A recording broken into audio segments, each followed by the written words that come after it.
25 ஆண்டுகால அனுபவத்தோட சேர்ந்து உங்களுக்கு ஒரு விஷயத்தை சொல்றேன். இந்த யூடியூப் சேனல்ல பார்க்குற பலன்கள் வந்து பொதுவானதா அப்படிங்கிறத நீங்க வந்து நிச்சயமா எடுத்துங்க. பொதுவான கருத்து தான்.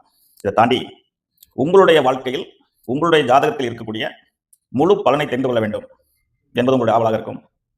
திருமணம் இன்றைக்கு பெரிய கேள்விக்குறியாக இருக்கிறது. அந்த திருமணம் எப்பொழுது நடக்கும் என்பதை நான் எழுதி தருகிறேன். திருமணம் ஆனவர்களுக்கு குழந்தை பாக்கியம் இன்றைக்கு ஒரு கனவு உலகமாக இருக்கிறது. இருவருடைய ஜாதகத்தை, அதாவது கணவன் மனைவி 2 ஜாதகத்தை என்னுடன் கொண்டு வாங்க. உங்களுக்கு குழந்தை எப்போது இருக்கும்னு நான் தேதி அளித்தாரேன். அந்த தேதியில் நிச்சயமாக குழந்தை பாக்கியம் இருக்கும். படித்து முடித்தவர்கள் பணி என்ற தேடலில் இருக்கிறார்கள். என்ன வேலை அவங்களுக்கு அமையும், எப்போது அமையும், அதற்கு அவர்கள் என்ன செய்ய வேண்டும் என்ற ஒரு சூட்சுமமான இந்த 4 காரியங்கள் தன்னை பற்றி வாழ்க்கையில் தெரிந்து கொள்வதற்கான பொதுவான பலன்.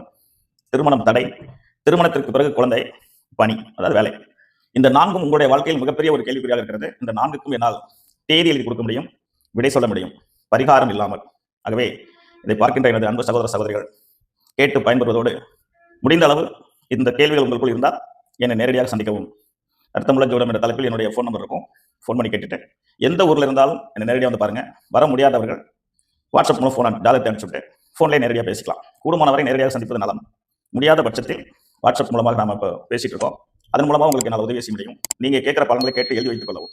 நிச்சயமாக நடந்தே தீரும் என்பதில் சந்தேகத்துக்கு இடமே வேண்டாம். 25 ஆண்டுகளாக உங்களோடு நான் வாழ்ந்து கொண்டிருப்பதற்கு நான் சொல்லிய வாக்கு பலித்ததாகவும் நடந்ததாகவும் தான் இன்று வரை மக்கள் சொல்லிக் கொண்டிருக்கிறார்கள். அந்த அடிப்படையிலும் அந்த நம்பிக்கையில் தான் உங்களோடு இதை நான் பேசிக் கொண்டிருக்கிறேன். நன்றி, வணக்கம், வாழ்க வளமுடன்.